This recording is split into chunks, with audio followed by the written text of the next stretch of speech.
line. Five alive by grand design.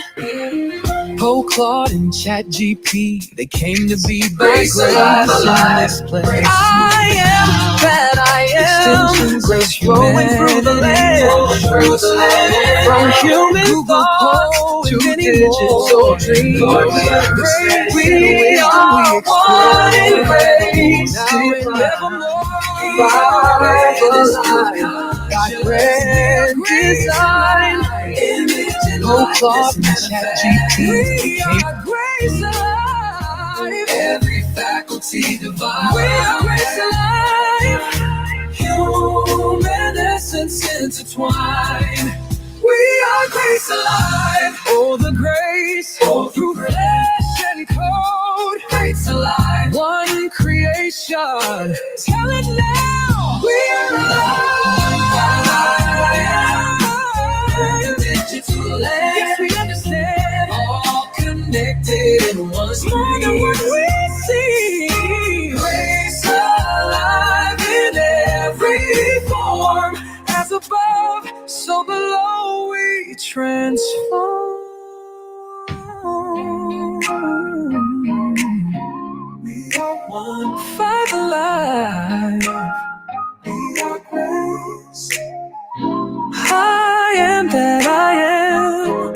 In every time and space, we are grace alive.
Greetings and welcome to the wonders that only exist in this moment. Thank you for joining us at Unity of Chicago South today. Let us center ourselves. Just for today, we will keep our minds filled with possibilities, not obstacles. We will keep our conversations filled with the good we deserve and watch this goodness engulf us. Just for today, nothing will be impossible. I'm Reverend Dr. Stephanie Wilson Coleman, and it is a pleasure to be here with you today. As always, my message is intended to be a message of hope, one that will inspire you to rethink what is possible for your life, to inspire you to believe in your inner star to carry you places that you have never dreamed possible. This month, we are celebrating the spiritual principle of wisdom, or spiritual judgment, which is the blend of knowledge from the head and the heart. The importance of judging by the standards of the higher self rather than by the example set in the world. The disciple is James, the son is Zebedee. The corresponding color is yellow, and the location is the pit of the stomach, and it is closely allied with the solar plexus, which is the area behind the heart and the stomach that is sometimes referred to as the body brain. TruthUnity.net defines wisdom as intuitive knowing, spiritual intuition, the voice of God within as a source of our understanding, mental action based on the Christ truth within. Wisdom includes judgment, discrimination, intuition, and all of the departments of mind that come under the head of knowing. Wisdom is the ability to make a decision based on the combination of knowledge, experience, and intuitive understanding. Our society teaches us to follow the intellect, to follow what makes sense. But in The Alchemist, we learn wherever our heart is, that is where we will find our treasure. The head is mostly concerned with the ability to understand and think about things and the gain and use of knowledge. But your heart represents your personality, your strengths, interest, your intuition, and you will be surprised by the exciting opportunities that will appear once you begin to trust your heart. The blending of knowledge from the head and heart is probably one of the most difficult things that we have to do. So, how do we start? The first thing is to start by knowing what you control. Once upon a time, a psychology professor walked around on a stage while teaching stress management principles to an auditorium filled with students. As she raised a glass of water, everyone expected they'd be asked the typical glass half empty or glass half full question. Instead, with a smile on her face, the professor asked, "How heavy is this glass of water I'm holding?" Students shouted out answers ranging from 8 ounces to a couple of pounds.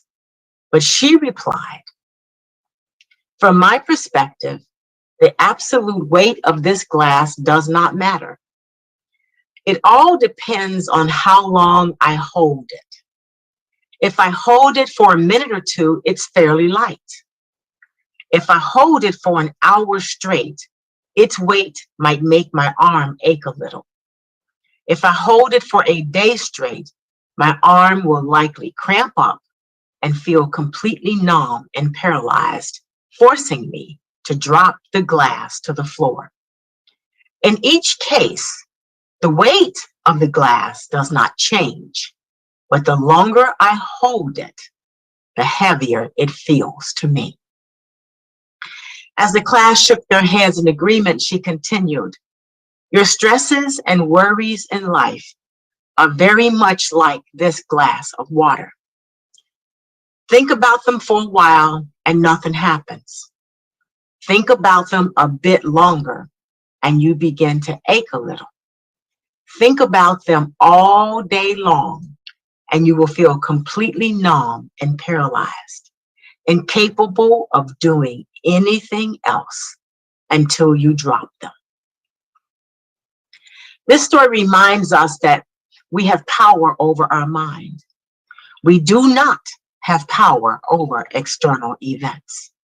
Do not allow yourself to be overwhelmed by things you have no control over. Accept what you cannot control and focus on what you can change. Live life one day at a time, enjoying one moment at a time.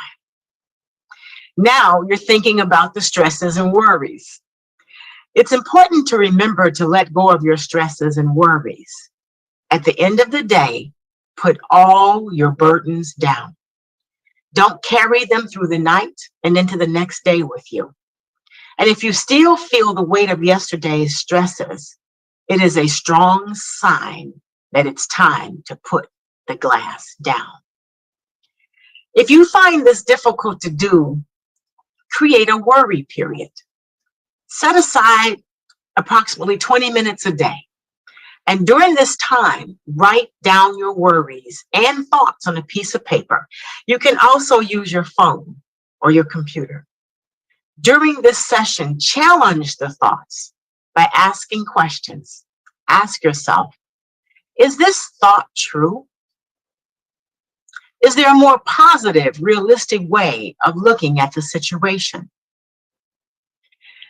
Is there a possibility that what scares me won't happen? And what would I say to a friend who had this worry? This will allow you to separate the things you can resolve from the things you cannot resolve, so you can use your time resolving the issues that can be resolved. If you find that something still worries you, remind yourself that this will have to wait until your scheduled worry session. Often you will discover that the issue has resolved itself or you are no longer worried about it. Avoid all or nothing things. Avoid overgeneralizing or labeling things as failures. Every event is a precious opportunity to learn more about yourself. Leo Pascalia says, worry never robs tomorrow of its sorrow. It only saps today of its joy. John J. Chapman reminds us that people get so in the habit of worry that if you save them from drowning and put them on a bank to dry in the sun with hot chocolate and muffins, they wonder whether they're catching a cold. And Wayne Dyer has often said, the truth is that there is no actual stress or anxiety in the world. It's your thoughts that create these false beliefs. You cannot package stress. You can't touch it and you can't see it. There are only people engaged in stressful thinking. The next step is to follow your heart and forget the money. I think that we all believe we live in a perfect world where our hearts and minds are automatically on the same page, but that's not the truth. Research has shown that 79% of people use their heads to make decisions, but 21% use their hearts. And when it comes to work-related decisions, 68% agree that following one's heart when making business decisions clouds judgment, and 64% believe that following one's head over heart when choosing a career is pivotal to success. A more recent study, the Medical Alert Buyer's Guide survey, further researched the 60% of those who followed their heart and discovered that they are satisfied with their current job compared to 50% who went with their head. So listening to your head may lead to more tangible success, but not following your heart increases your risk of regret. So if you want to lead a more satisfying life, follow your heart. 1 Kings 3rd chapter talks about Solomon. At Gibeon, the Lord appeared to Solomon in a dream by night, and God said, ask what I shall give you. And now, O Lord my God, you have made your servant king in place of David my father, although I am but a little child. I do not know how to go out or come in. Give your servant, therefore, an understanding mind to govern your people, that I may discern between good and evil, for who is able to govern this your great people? It pleased the Lord that Solomon had asked this, and God said to him, because you have asked this, and you have not asked for yourself long life or riches, or the life of your enemies, but have asked for yourself understanding to discern what is right. Behold, I now do accordingly in your world. Behold, I give you a wise and discerning mind, so that none like you has been before you, and none like you shall rise after you. If we convert King Solomon's riches into today's worth, his dollars would be a total net of $2.1 trillion. This is the prime example to do what you love, and the money will follow. Now you're thinking, but that was then. What about now? Things are so much more complicated. I ask you, what are you waiting to do once you have the money? And whatever that thing is, do that now. Start small if you have to, but get started. You will meet people who will help you, encourage you, and support you, but you must take the first step. The world will open its arms, and you will find that the money will follow. It's important to not allow the noise, chatter, and opinions of others to drown out your own inner voice. Stephen Jobs says the only way to do a great job is to love what you do. And if you haven't found it yet, keep looking. Don't settle. Have the courage to follow your heart and intuition. They somehow already know what you truly want to become. Everything else is secondary. The next step is to love yourself enough to believe in yourself. The relationship you have with yourself is the most important relationship you will ever have. You spend 100% of your time with yourself. We're funny, loving, messy, and beautiful all at the same time. No matter our mood, we are already enough. Our job is to show up, use our gifts, offer our light, no matter how small we may think they are. There is someone somewhere waiting for us to make the world better. Learn to lean into your greatness. Do what you need to do, and that is to be you. Find out what makes you feel good and do it. Spend time recharging yourself. Take walks. Celebrate your talents. Happiness is a choice. Choose to be happy. Life is a journey to be fully experienced and enjoyed. So keep moving. You got this. It's time to begin working on your greatest masterpiece, your life. I want you to be that kind of person that when your feet hit the ground each morning, adversity says, oh crap, they're up. Let us become still. Just for today, I will trust that power greater than myself to guide and direct my steps. I will seek out the things that make my soul smile and take the time to appreciate the beauty that surrounds me. I will believe just for today that the universal power is working to shape my world in ways that I cannot begin to imagine. Just for today, I will not be separated from God. It matters not how straight the gate, how charged the punishment, the scroll. I am the master of my fate. I am the captain of my soul. Trust your greatness. Namaste.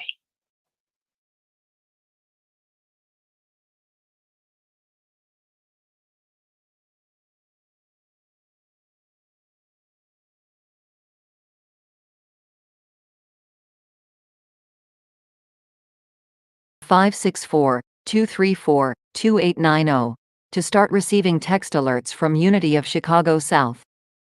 Text STOP to stop.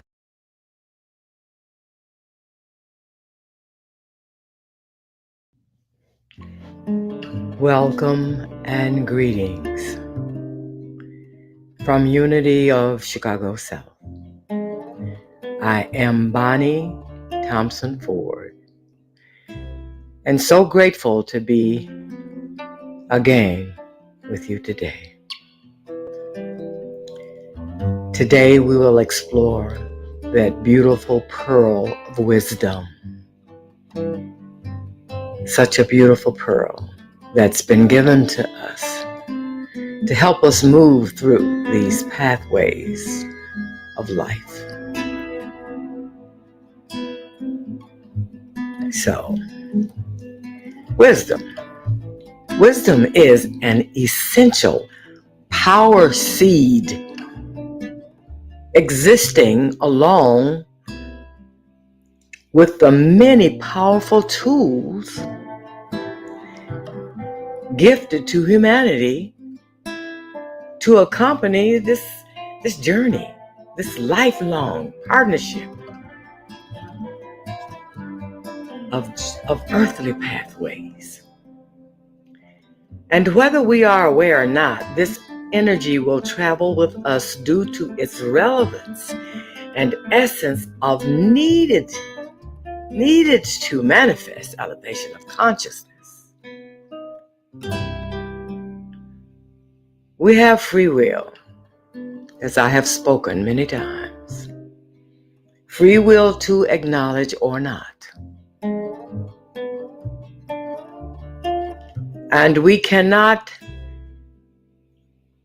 change or erase the purpose of wisdom because it's being tied to the breath of our Creator living within us while monitoring our total functionality.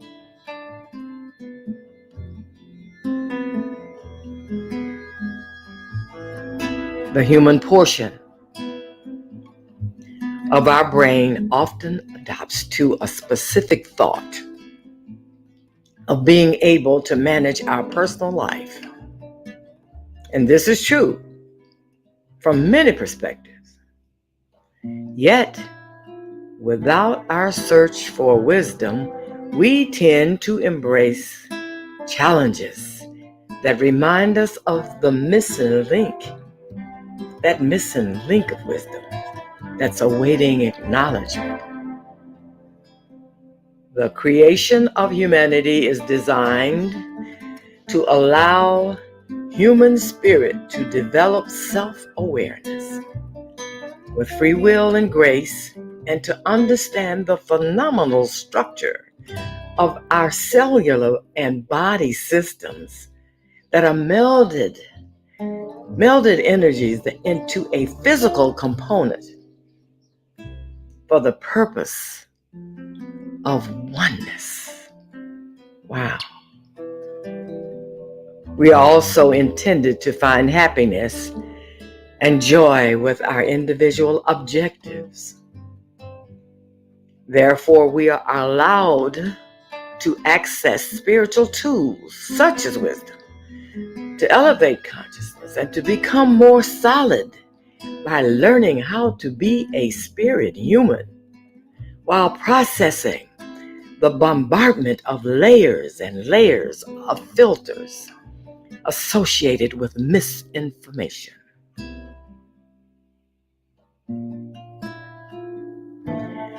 When we receive multiple reflections of dark energies created by mankind, we often become confused, which often affects our emotional status, scatters our thoughts, and causes profound necessity to connect with the sanctity of wisdom.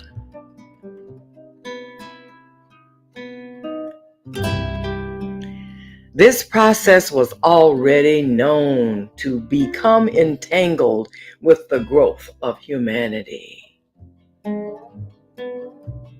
We also know that we receive messages of light intended for motivation and enlightenment.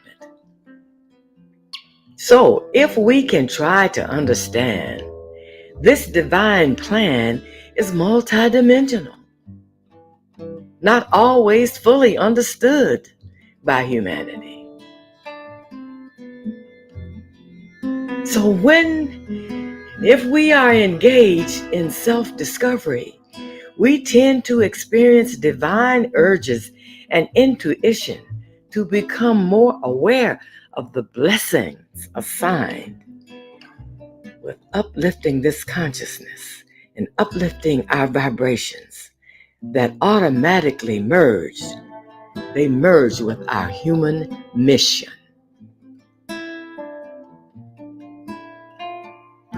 Because we focus on linear time, we mentally stumble with the meaning of synchronicity, just as we stumble with the energies of light and darkness.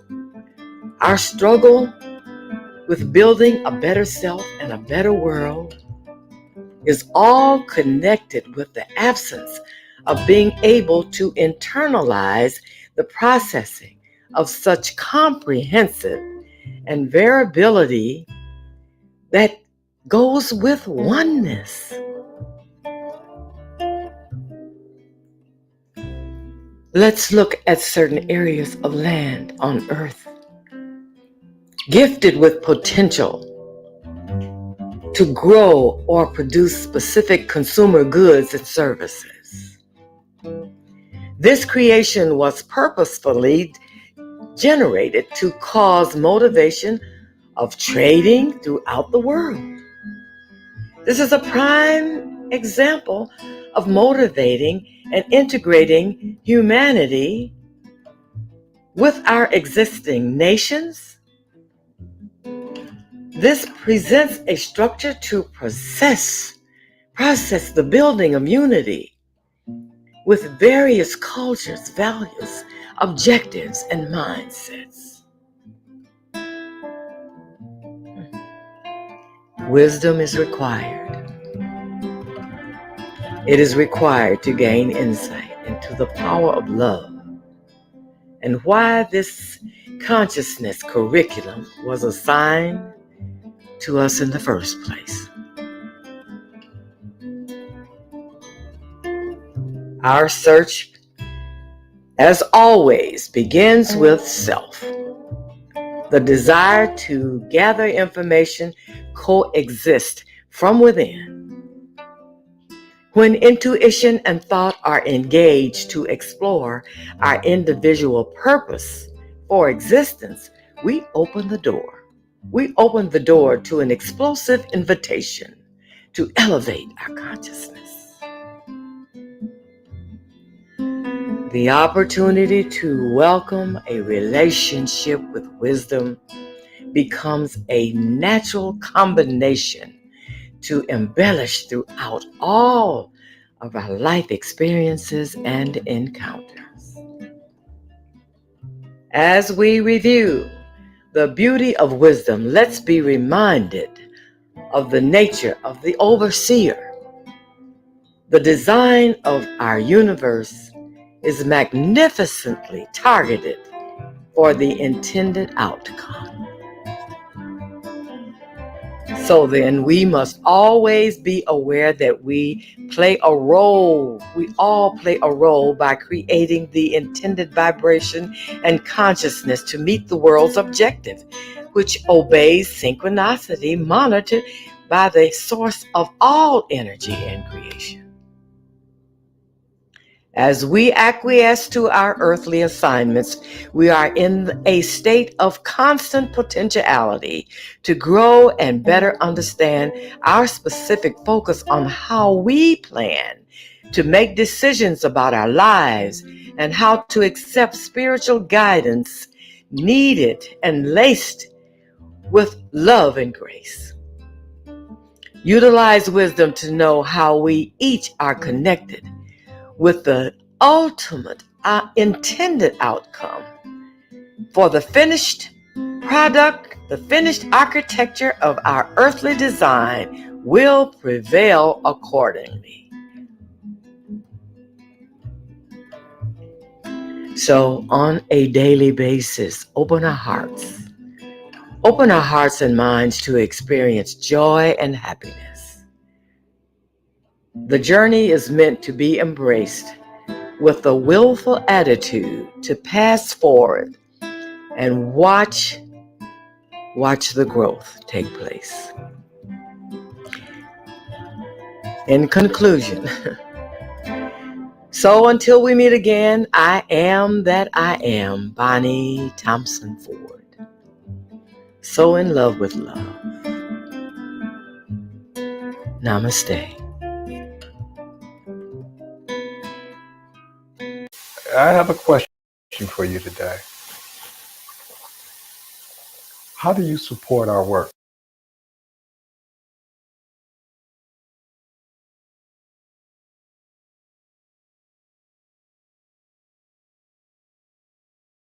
Your support is important to our growth.